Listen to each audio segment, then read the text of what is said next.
if you've been as honest as you can be, there's like nothing to hide from. Sometimes things come up. A guy's like, yeah, I owned that car 30 years ago and it got smashed on a racetrack. Like, that's tough, but also like, boy, does the potential buyer want that information, right? That happens a lot on BAT, right? I used to own that car, or I know X, Y, or Z about it, and the current owner doesn't actually know that, right? Because it's traded hands a couple times. That's the kind of stuff that can be painful and awkward, but is invaluable. And I think has really changed the way cars get sold.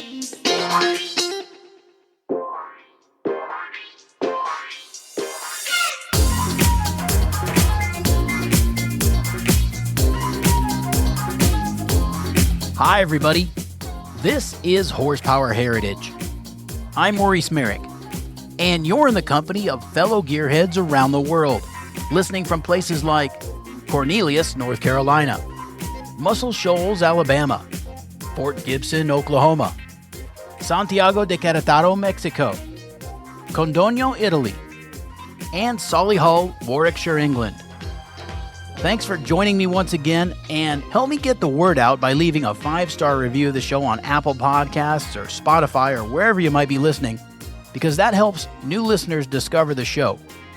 Now, I suspect many of you often start your morning as I do, with a hot cup of coffee or tea and a look at the latest listings on bringatrailer.com. It's become a daily ritual for many of us in the car culture, and some of you have undoubtedly bought or sold a car or motorcycle there. Bring a Trailer has changed the landscape of the classic and collector car marketplace. In 2022, the site hit $1 billion in sales.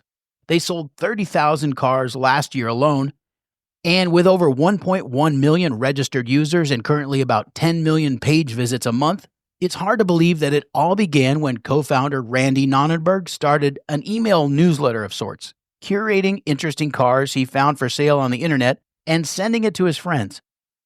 And my guest today has been a key player in that success.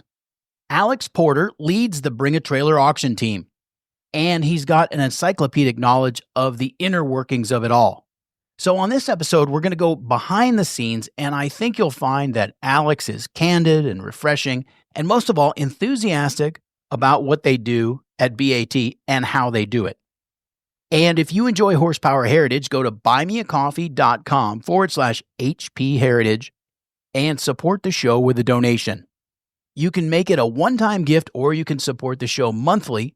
And thank you to those of you who've already ponied up. I appreciate it. Again, that's buymeacoffee.com/HP Heritage. You can give as little as $2, and there's a link in the show notes. Also, if you have a business and you'd like to reach my listeners as a sponsor of the podcast, let's talk. Go to horsepowerheritage.com, click on the contact button there. It's up on the right-hand side, and drop me a line. And now, here's my interview with Alex Porter of Bring a Trailer. Enjoy.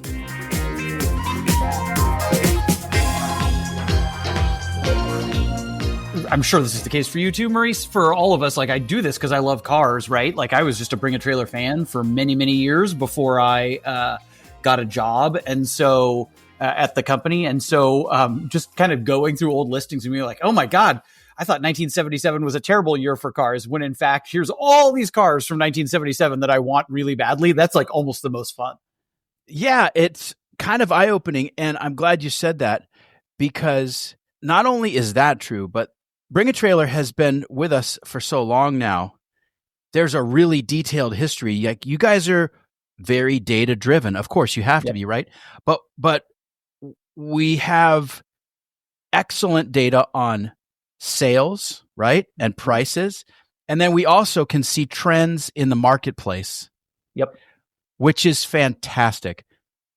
Alex, you've worn so many hats at Bring a Trailer, but it took you a while to get your foot in the door, right? Like, you were really kind of pestering them.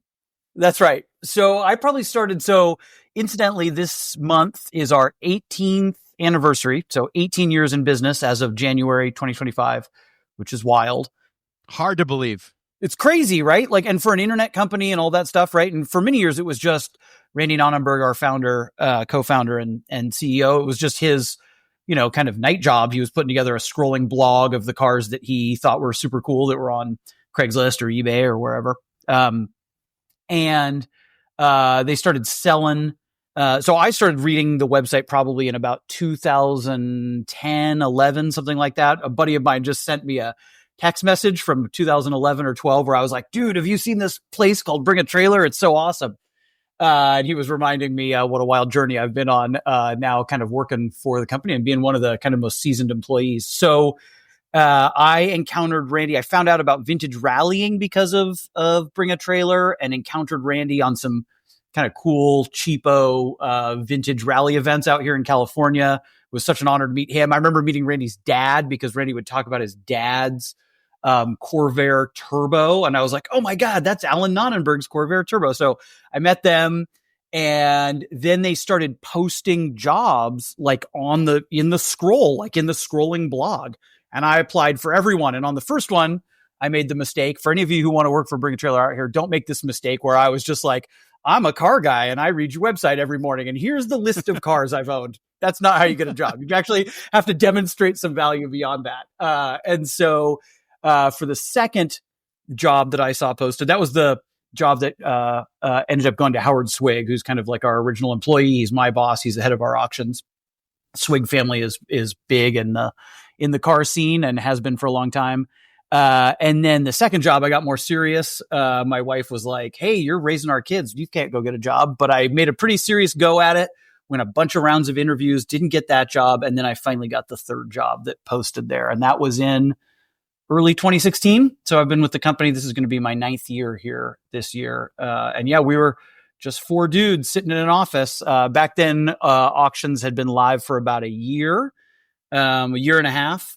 They'd done about 1,400 auctions. The very first day I was at work, they auctioned the BAT Ferrari Dino, which was one of the biggest results we'd ever had at the time. It's a very exciting first day of work. The co-founders were drinking beer, nervous about that sale. It was no reserve. And then, boy, we've done 177,000 auctions since then. So it's been quite a wild ride. It's unreal. And I was there in early days too, Alex. I think I discovered the website somewhere around 2010. I know it was long before auctions. And what were you looking for, Maurice? Do you remember how you stumbled across it? For me, it was Alpha GTV. I was searching for GTVs and I came across it. You know, I wish I remembered what brought me to Bring a Trailer, but I will say that I never saw the auction business model coming. And looking back on it, like, duh, of course that's what you're going to do, right? But I love the story. It's a Cinderella story. You know, Randy took his inordinate passion for cars and found other people that were like him. It's early days. It was like a support group. Oh, totally. And like, I mean, I remember begging for a pretty low salary and not thinking that, I didn't plan to have a team of 120 people. You know what? None of that was I kind of thought I'd go back to being a stay-at-home dad. And I was in grad school at the time, and I thought I was going to go be a history teacher, which I still, for many years, I was like, eventually this is going to not work out and I'm going to have to go back and be a history teacher, which was fine. Right. Did not expect kind of to land where we have landed. Didn't expect to kind of become the premier auction site, kind of the great disruptor cars. Totally. That's what people say all the time. Yeah, you absolutely are the great disruptor. You know, I remember talking to Randy about when he would go to auctions, the traditional auctions at, in Monterey or Scottsdale or what have you. He was wearing kind of a Letterman style jacket with Bring a Trailer on the back just to create buzz. And I thought that was a really smart move. I remember going to, so those original Bring a Trailer jackets were, they were like off the shelf jackets. And then Meredith Nonnenberg, Randy's wife, shout out to Meredith, who's definitely not going to listen to this. She would sew a patch on. So our early jackets were handmade by Mrs. Nonnenberg. And I remember going to a Mecum auction in 2016, right after I started with Randy with those on. And you did feel kind of like an outlaw, it felt a little dangerous. It was really exciting, but also, a little bit like, oh, what are they going to think? I don't even probably think the Mecum employees knew what Bring a Trailer was back then. That's almost like a little bit of imposter syndrome. I think a lot of us at the company are guilty of that. I certainly am. I'm still kind of like, what the hell am I doing here, man? It's just been a totally organic journey. Getting back to your career at Bring a Trailer, as I say, you've worn many hats. you're now senior director of auction production. That's a mouthful. It is. And that's actually not even technically the accurate title, Maurice, which is totally fine because it's a very confusing one. So when I came in, they hired me basically to be a kind of a quality control person, like an editor. Again, I was in grad school for history at the time, so it was actually a really good fit. A lot of people talk about how our listings are no BS and very straightforward and no fluff and puff. And a lot of that comes from the fact that I was writing a master's thesis kind of right at the time that I jumped in. And so all of that, those kind of instincts transferred right across. And that paired very nicely with what Randy wanted, which was a fully transparent, be as honest as you can, warts and all. Like if you want to inspire bidding confidence online, you need to say exactly what a car is and what it isn't, right? Don't try to oversell it, which is still kind of a problem in the industry, in my opinion. So that paired nicely.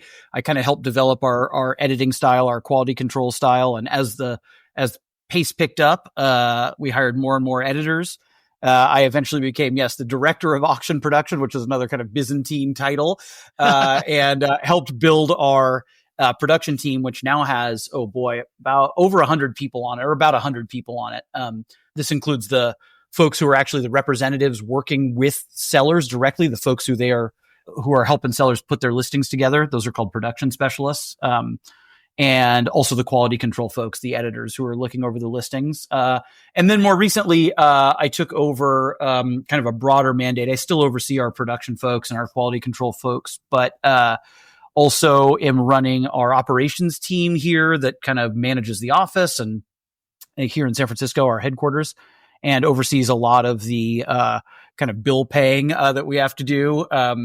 And we're a pretty big and complicated company at this point. And then also our audience growth team, which is kind of like our marketing team. As you probably know, Maurice, we do very little advertising and have traditionally done very little advertising, but we do events, which I'm happy to go into.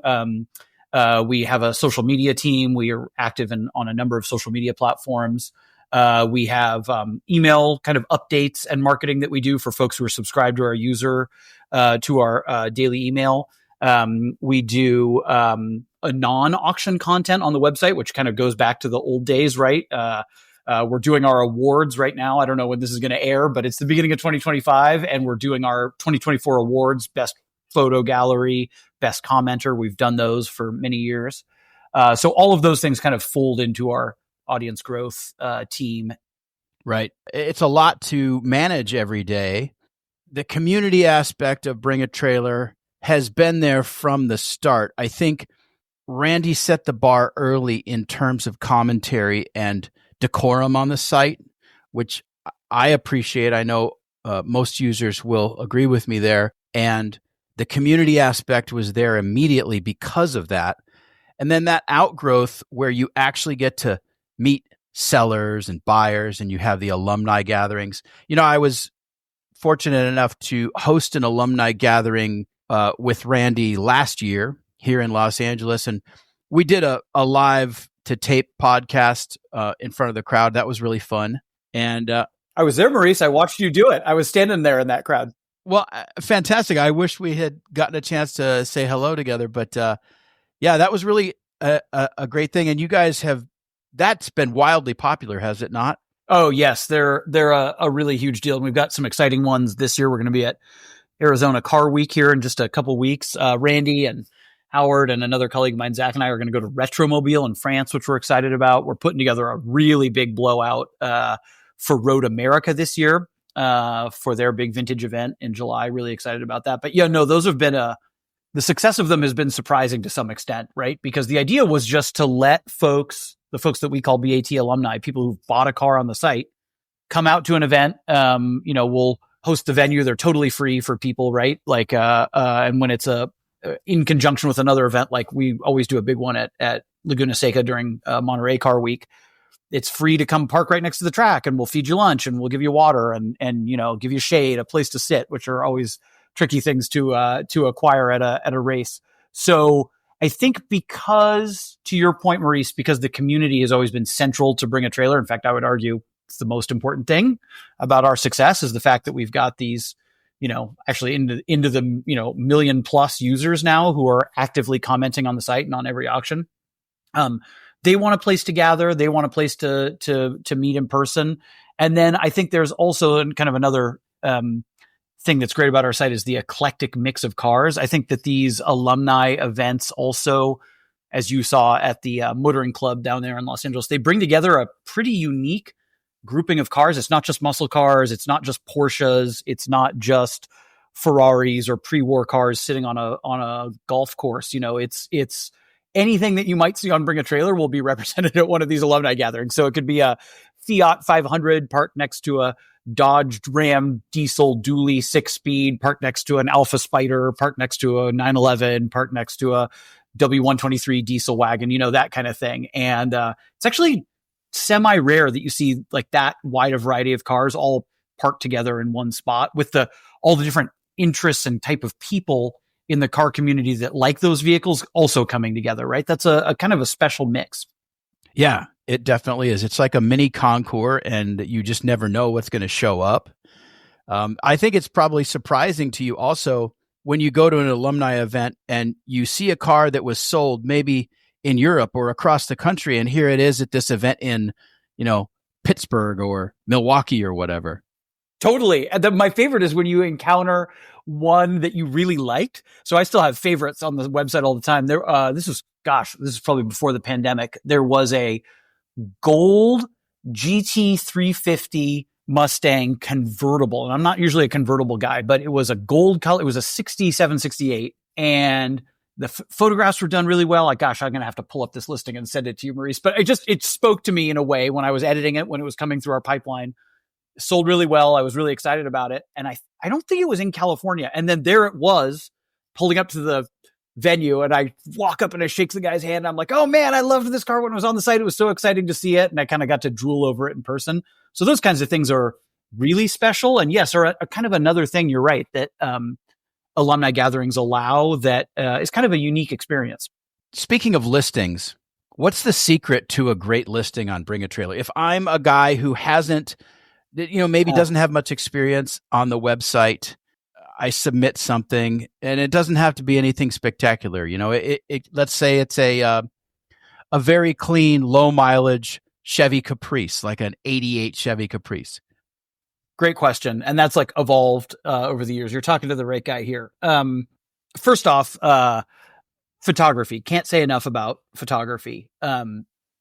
Sometimes, I think a lot of people know this now, but years ago when I started, this was a tougher sell sometimes, right? Like, clean your car up, make sure you've got the lighting right, make sure you get all the angles, make sure you take as many pictures as you can, show every wart, show every blemish, right? If you want to, I know I've already said this and I'm going to be like this is my mantra kind of, if you want to inspire confidence, sight unseen for a car on the internet, the more honest and transparent you can be about what any issue that the car might have, the more people who aren't going to be able to see the car in person will trust you as a seller, right? It's all about creating trust with potential buyers. And this is really hard for people. It's hard to point out flaws in a car that you might love. You might also think you're somehow damaging the car's reputation by admitting that it has faults. And it's counterintuitive, I understand, but it's actually the opposite.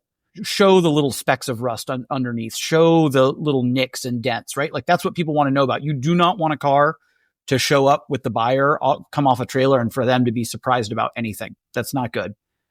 Secondly, I would say rich factual information is important. This is like one of the things that's the toughest on our end when we're kind of trying to pry information out of people. And I'll admit it, like it's tough. This is tough. This all takes effort on the part of a seller, right? Doing a good photo shoot takes effort. Getting all your documents in line takes effort.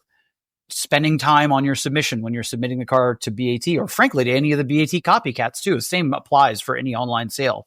Spending the time to make sure that the person who's going to put your listing together knows as much about the car as possible is time consuming. But again, same thing, trying to create trust with a buyer. You want them to know as much about the car as possible. Its history, what makes it interesting, what the service history is, what the ownership history is, what the current ownership history is. Some people are even a little bit, they want to throw a little bit of smoke. Well, it's my friend who owns it. No. Be as clear and honest, as transparent as you can.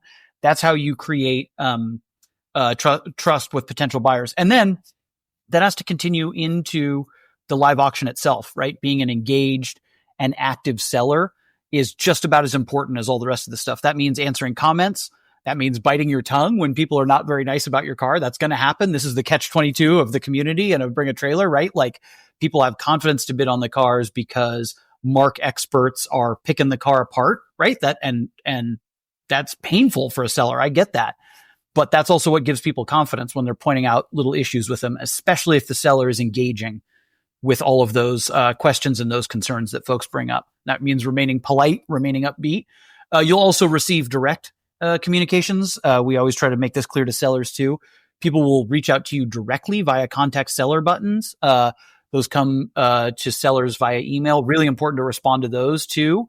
We encourage in-person inspections and drives when those are possible, when somebody can accommodate that. And a lot of times if somebody comes and takes a look at your car or drives it, they're going to jump into the comments and say, hey, I went and drove this car and here's what it was like. So really important to be engaged and polite with those folks who kind of reach out to you that way as well. So the Bring a Trailer Peanut Gallery is famous or infamous, depending on your point of view. And I know it can really rile up a seller. And I'm sure on the backside, you guys are getting nasty grams from these guys. Why are these people picking my car apart? But let me reassure folks that a lot of times commenters are trying to throw shade on an auction in order to keep the bidding down. They're trying to suppress others. They want that car for themselves. Not unusual. I've been in that position. And then the other thing is, there's just people who like to complain. The real gems in the Bring a Trailer Peanut Gallery are the people who are mark experts, as you say, and who can substantiate any observations or claims. They give you good, solid examples of what they're talking about. So I just ignore those others who are throwing shade or are offering criticism without being constructive, let's say. Totally. So, oh boy, this is a whole podcast unto itself. So a couple things I would say. One, there are good and bad actors on both sides of the equation. There are good and bad actors commenters. There are good and bad actors sellers, right? Like, there are sellers who don't want people to pick their car apart because they have things to hide. And in those cases, you actually want the folks picking the car apart, right?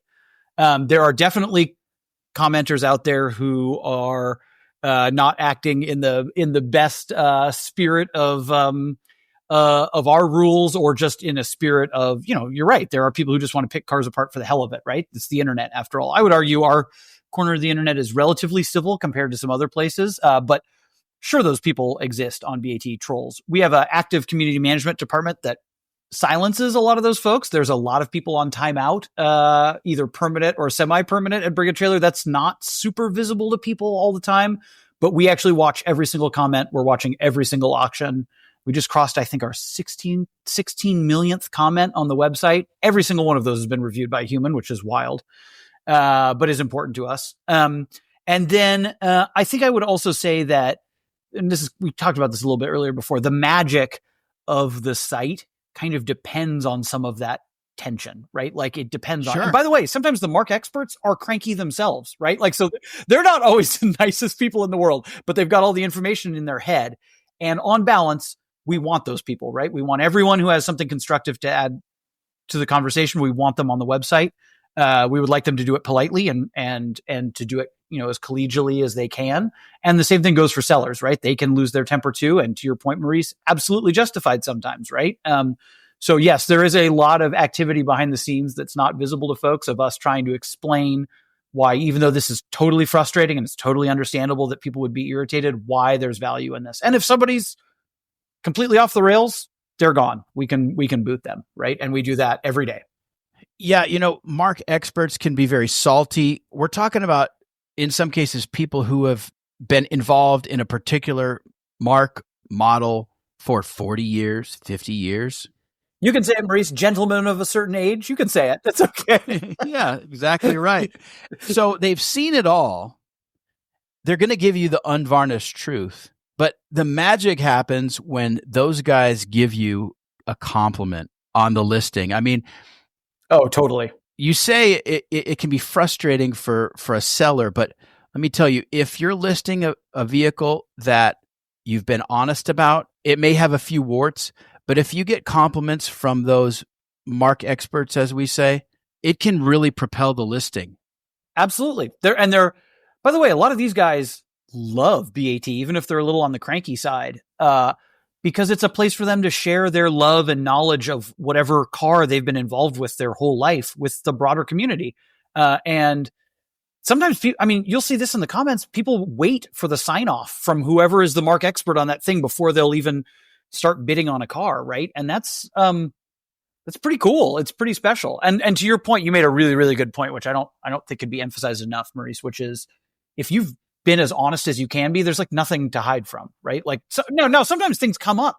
A guy's like, yeah, I owned that car 30 years ago and it got smashed on a racetrack. Like that's tough, but also like, boy, does the potential buyer want that information, right? That happens a lot on BAT, right? I used to own that car, or I know X, Y, or Z about it. And the current owner doesn't actually know that, right? Because it's traded hands a couple times.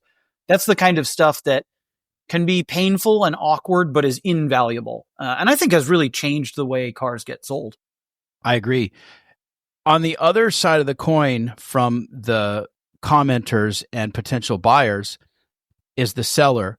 And one thing that I've observed is that sometimes sellers, the listing will go up and they're nowhere to be found. And I have a suspicion that sometimes it's because their wife has pressed them to sell this car and they really don't want to. So they're resisting any attempt to get information on the car. And those auctions often go no sale. And I really think they go back and say, honey, I did my best. It was on Bring a Trailer. What do you want from me? That's funny. I've never actually thought about that before. Quite possibly. We definitely have had people, kind of reach out and be like, oh, I'm having regrets, or I'm having second thoughts. A silent seller, there's almost nothing worse. Now in the old days, shocking, like 10 years ago, like a lot of times a seller would be silent the whole time. Like that was, 30, 40 photos, no video, and a seller who maybe answered 2 questions was kind of the norm. That was like pretty good, 8, 9 years ago when I started. And now you expect the seller to be thorough. You expect 100 plus photos. You expect startup videos. Like things have really changed and evolved. And I really do think that is a Bring a Trailer impact on transparency and on the way cars are listed online. There's a live human Bring a Trailer employee assigned to every live auction. And when we see either silence from the seller or people asking them questions and they're not getting responses, we do everything we can, up to and including calling people, which is like not something we typically do, to try to get them back to the party. Sometimes that works. Sometimes it doesn't, unfortunately. And you're right. A lot of times that scenario can sink the auction, which is really unfortunate. Like the main thing we want to do is find a buyer for a car for people. That benefits us, but that's also why the seller is there. And so that's a real drag when that happens. We do everything we can with emails, with outreach, with seller education to help prevent that. But sometimes there's not much you can do. People are people. It's amazing how often people don't read their emails and don't read their don't answer their phone.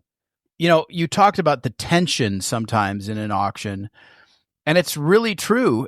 As an avid watcher of Bring a Trailer auctions, I find myself thinking about, is he going to respond to this comment, or what will we find? Is the cold start video going to come? It's ridiculous. I mean, the other fun thing is being a seller, and I've sold a few vehicles on Bring a Trailer.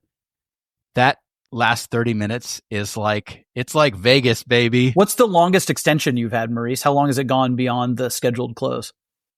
Not too long, only because I haven't been selling high dollar stuff or highly desirable stuff. I had, but one of the most exciting auctions was a no reserve auction. And I encourage people to go no reserve. And I'll tell you why. I think there's a psychological barrier with a reserve.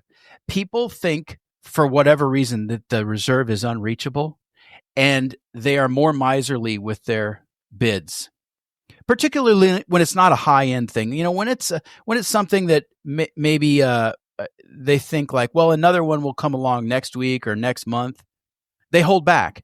But if it's no reserve, they believe I might get a real deal here. Like I might steal it. Totally.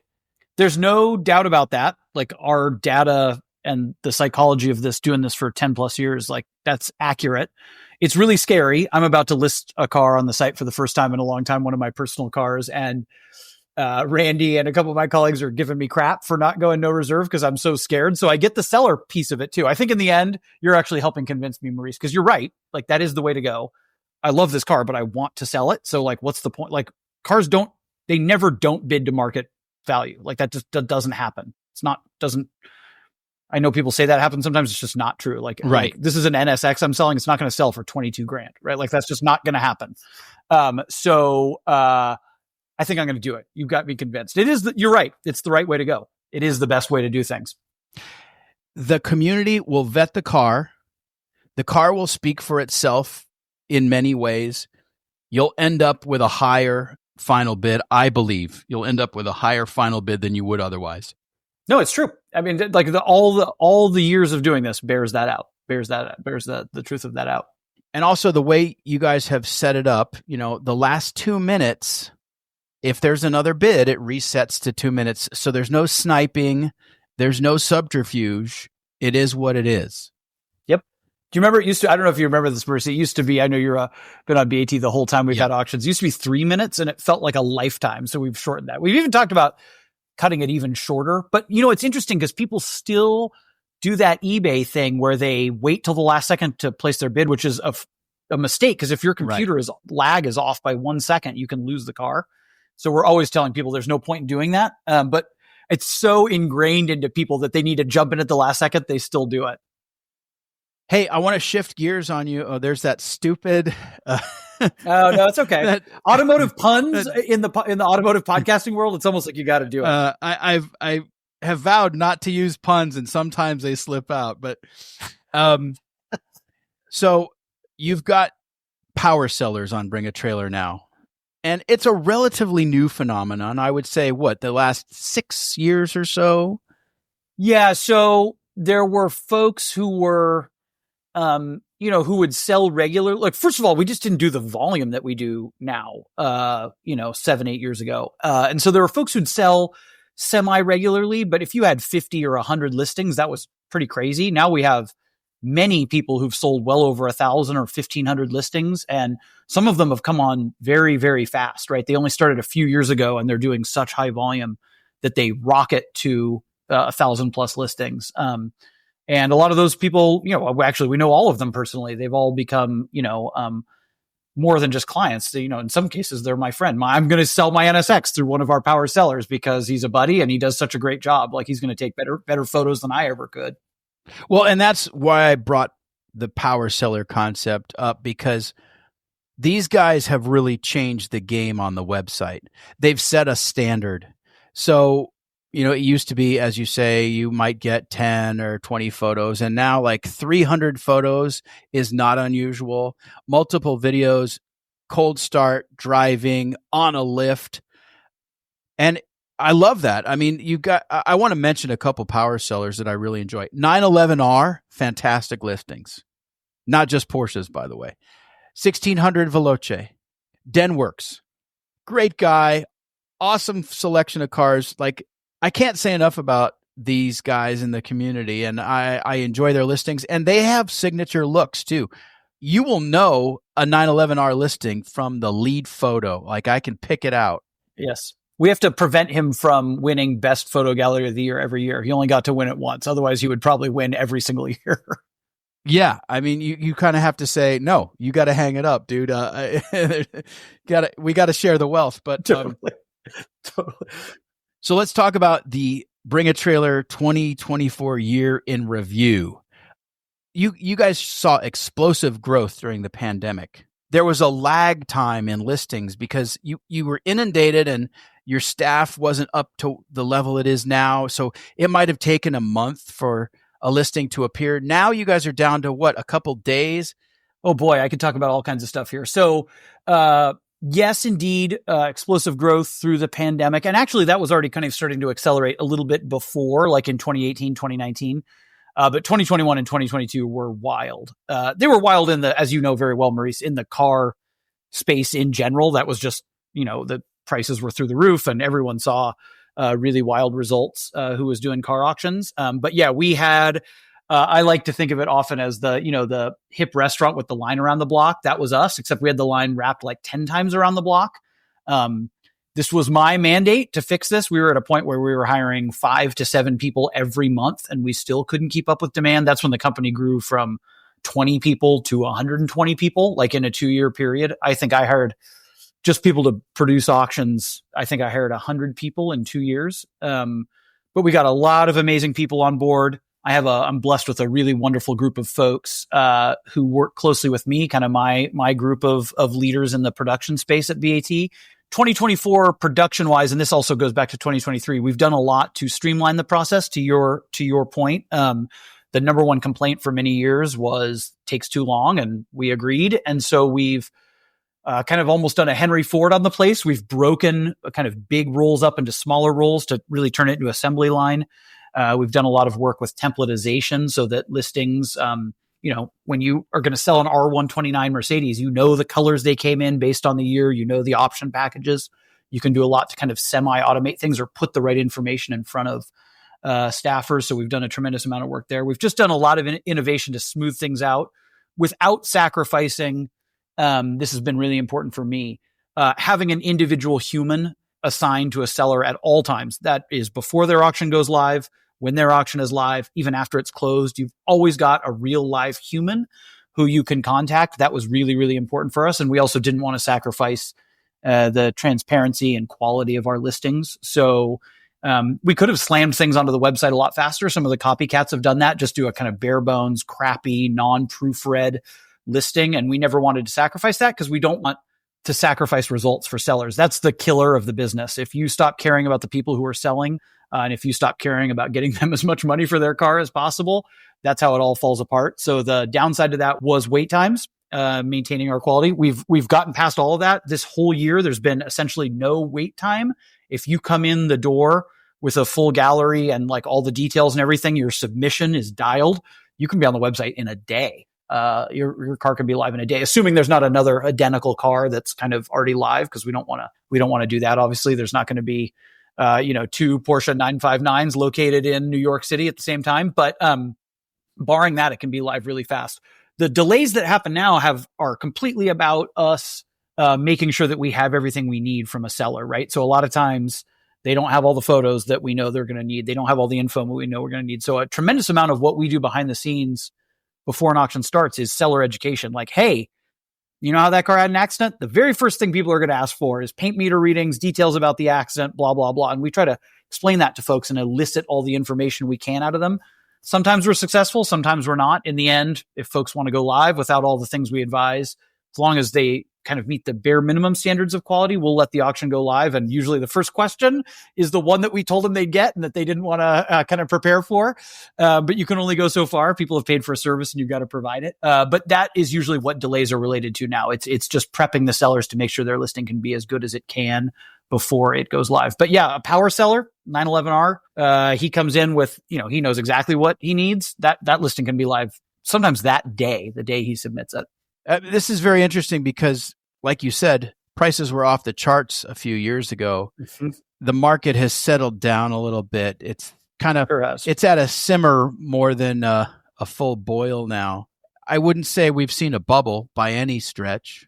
So there are some cars that have certainly cooled off, and there are certain eras in particular that I would say. I was joking around on a BAT podcast episode with Randy and Howard, both of whom like 50s cars. I do as well. And they're like, that's a buyer's market right now. And I agree. I would say I don't want to trot out the same cliches that you've heard a million times, Maurice, but like I'm 41, younger people now want the cars that they remember from their youth, right? So it's different eras of cars that are going down in value, going up in value.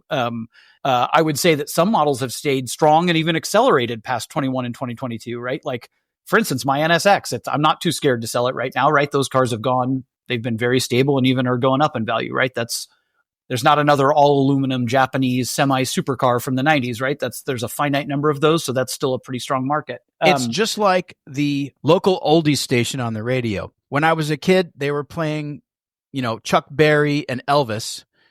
As I got older, they started playing the Stones.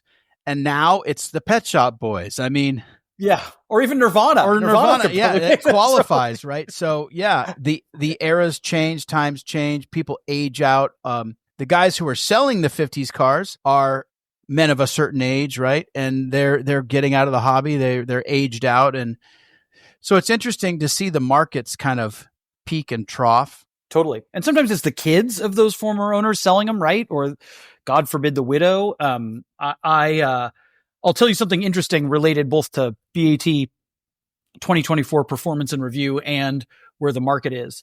In fact, I'll pose it to you first. What do you think the top model year was for BAT sales in 2024? If you had to guess, what was the model year that we sold the most cars from? That's a tough one. Yeah, I'll let you guess the decade. Okay. Well, I'll try the year. I'm going to say it's not the 80s, and I'll tell you why. The 80s was still, we were kind of hungover from the Melees era, right? So the performance wasn't there. I'm going to say 1995. It is 2006. Really? That late? Yes. I'm amazed. And you want to hear what 2, 3, 4, 5 are? Sure. 2004, 2007, 2008, and 2005. So the 5 top years are all in a row, and it's the mid 2000s. Wow. That's fascinating. Isn't that fascinating? Yeah. I was thinking about it a little bit, and it's, it's the end of an era. I also have a 2005 GT3 911, and like that car doesn't have traction control. It's manual transmission only. It's a high revving, normally aspirated engine. There's no cars like that anymore, right? So, but it still has cruise control and air conditioning, and right, and like my wife will ride in it with me. So, although she doesn't love it, it's kind of the end of the analog era. Maybe that's probably a cliche, trite thing to say too, but something accounts for that. No, that's probably a good estimation. And the other thing too is that I would guess that a lot of those cars are sort of at the bottom of their depreciation curve, and they're starting to come back up. So people want to get in before they're unobtainium. Totally. NAV8s, right? Like all these things that are going out, right?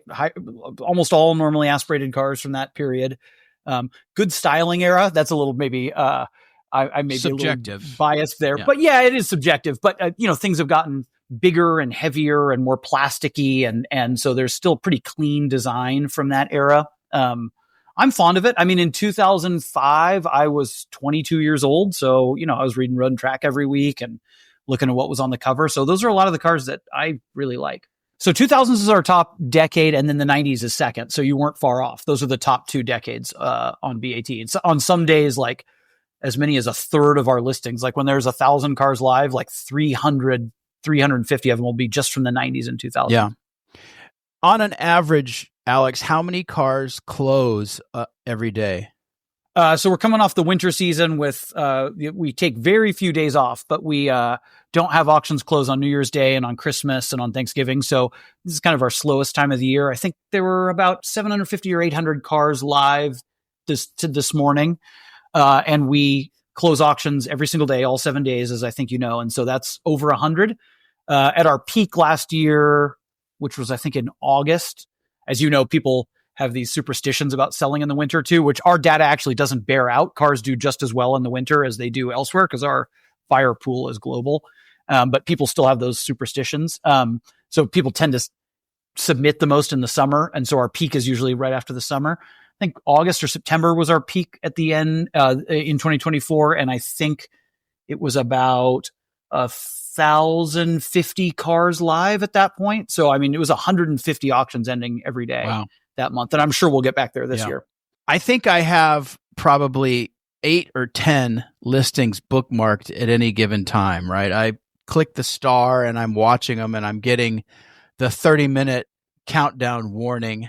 And it's what's on your list right now? I'm curious. Okay. What do you got on there? Stand by.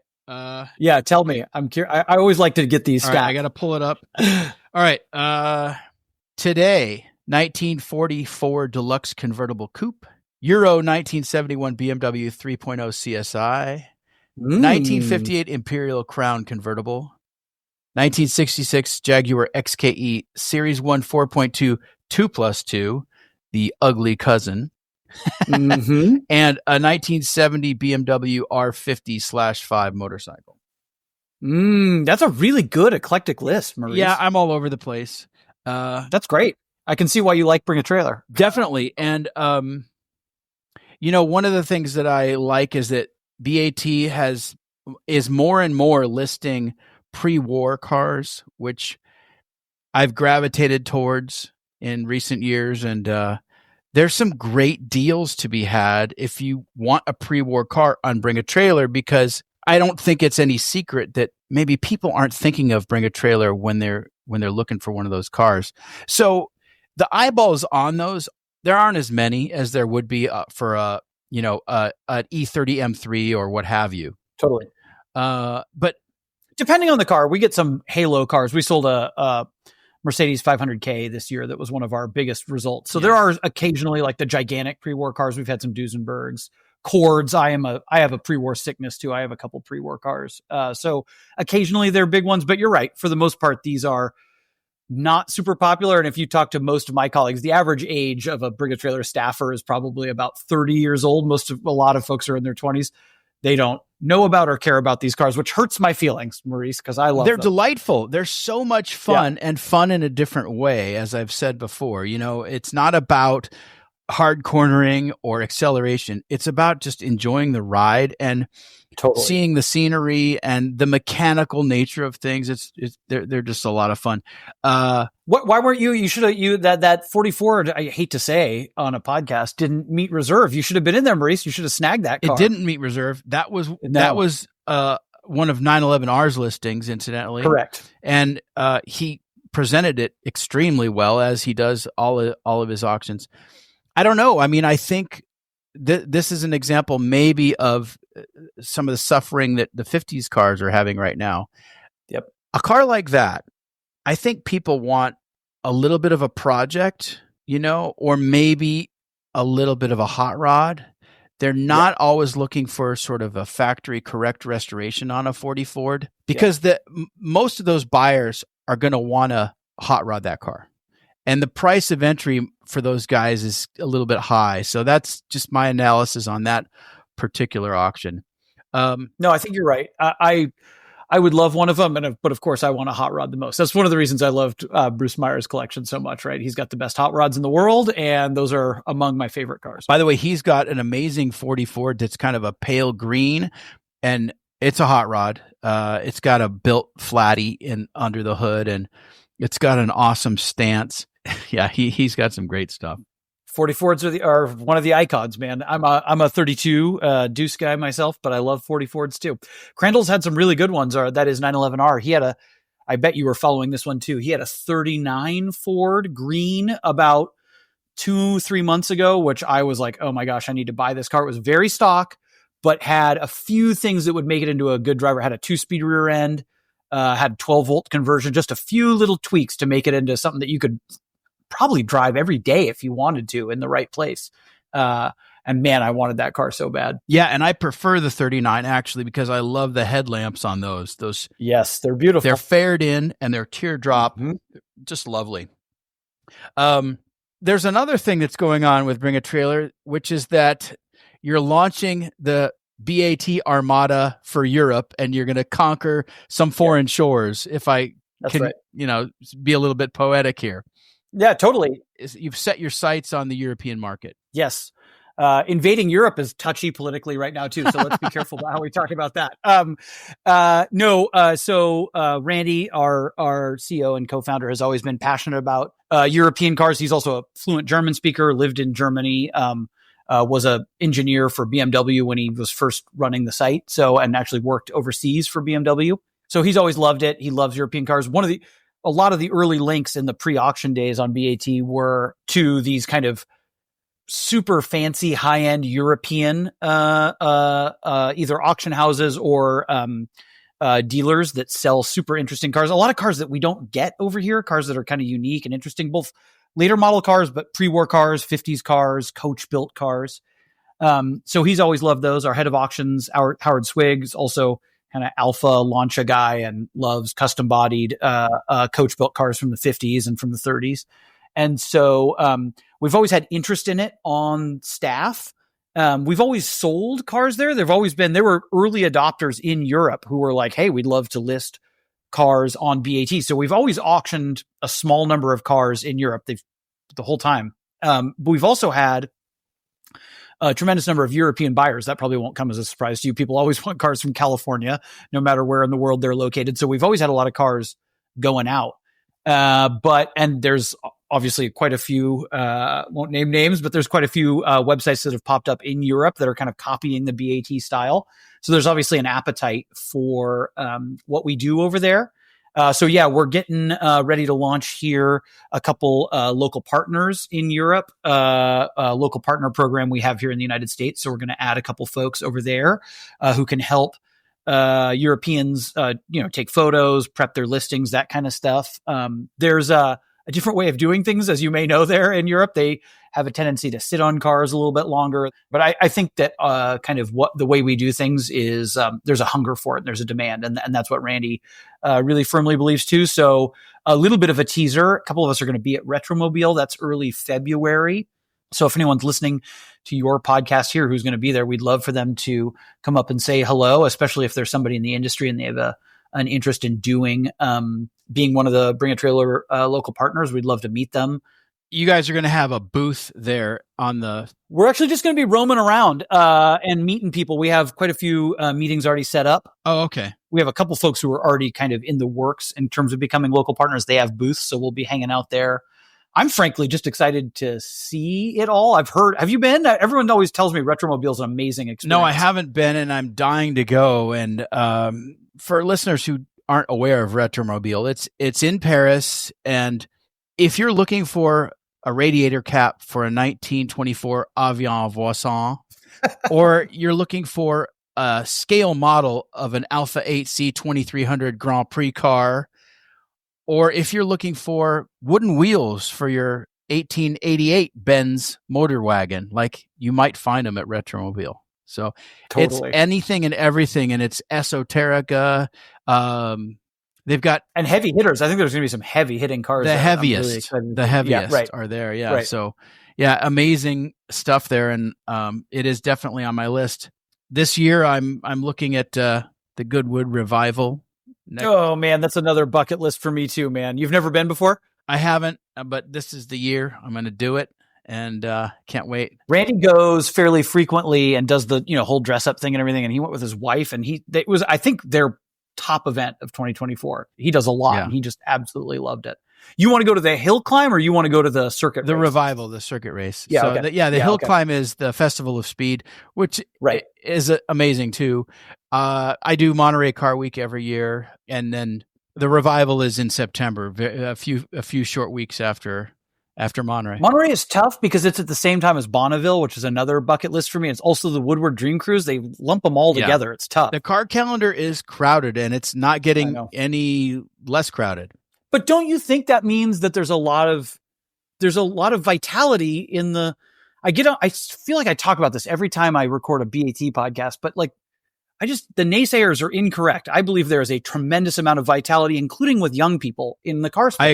I agree. Yeah. I see it on the ground every time I attend an event. There's plenty of young people.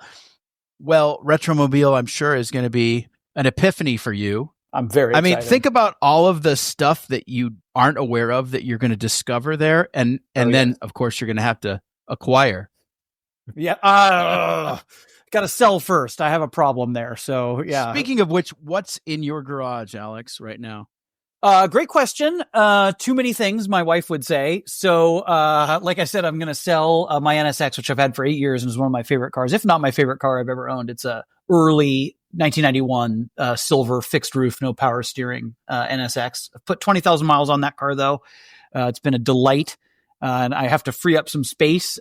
So selling that through 911R. Just drove it out to the desert over Christmas, which was a delight. Made me regret selling it. I haven't even sold it yet, and I already regret it.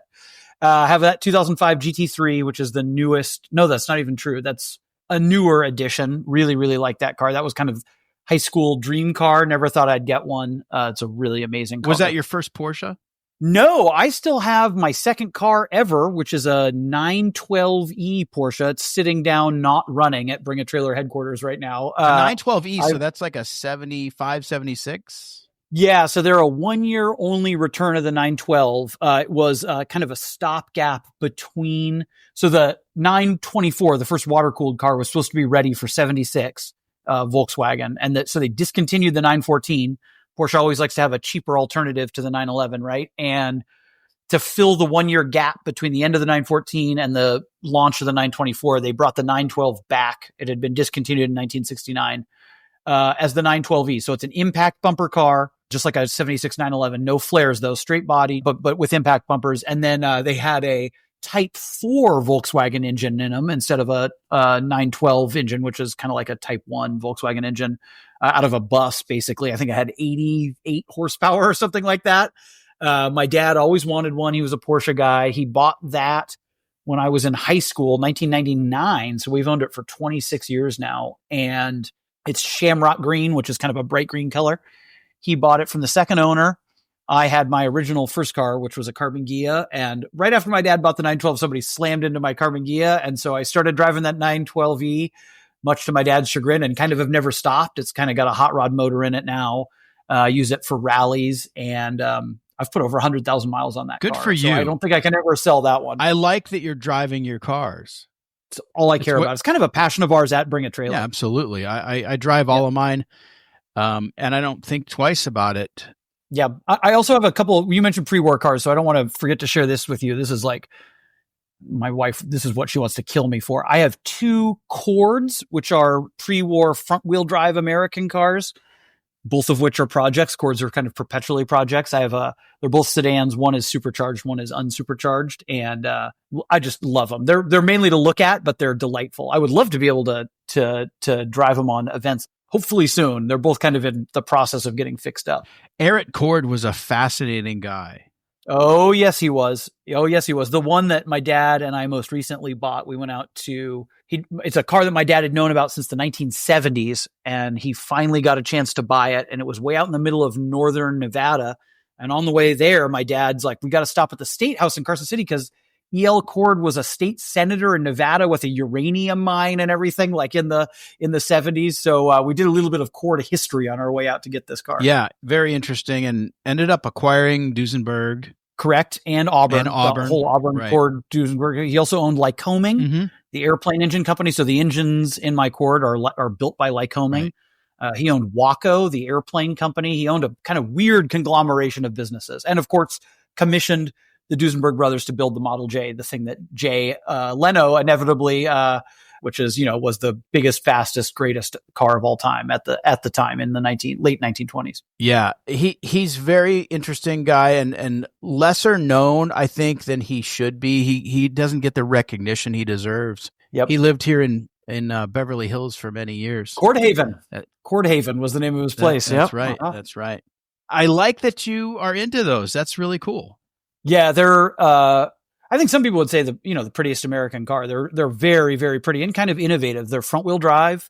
They are 4-speed hydraulic brakes, independent front suspension, unibody from the firewall back. They're unibody, so they're pretty advanced. Pop up headlights. They're pretty advanced for 1935 design. One of the most famous owners of a Cord was the cowboy star Tom Mix. With the bullhorns on the front. That's right. And he was killed in his Cord. That's right. On a lonely road in Arizona, he ran off the road in a construction zone. Well, they were very fast, as you probably know, Maurice. They go over 100 miles an hour, which was very, very fast for the 1930s with those tires and those brakes. And the Tom Mix Cord has since been restored accurately, right down to the longhorns on the hood. Which is great. It's an icon. Amelia Earhart also had one famously. She had a Fayette. She did. I think it was like a beautiful like tan color. It might be one of my favorite car names of all time. Cigarette Cream. That's the name of one of the cars, which is just a fantastic name for a color. Well, Alex, I love that you are into the minutia because your job is impressive. You've got a lot on your plate every day, and for you to be so enthusiastic, it's clear that you love what you do. Cars, man. That's what we're all here for, right? Alex Porter of Bring a Trailer. And if you want a list with Bring a Trailer, just go to bringatrailer.com. Like I have to even say that, but there will be a link in the show notes as always. Alex, what a treat. Thanks for coming on. Maurice, you're really fantastic at this, man. It was a pleasure. It made my day. So thanks so much for having me. That's all for this episode of Horsepower Heritage. Go to buymeacoffee.com/HP Heritage to support the show. You can also find lots of great videos on YouTube. Just search for Horsepower Heritage. And over on Instagram, we're about to hit 25,000 followers, so that's pretty cool. Join me on Wednesday, February 5th for more of the people and stories behind the machines. So until then, I'm Maurice Merrick. Thanks for listening.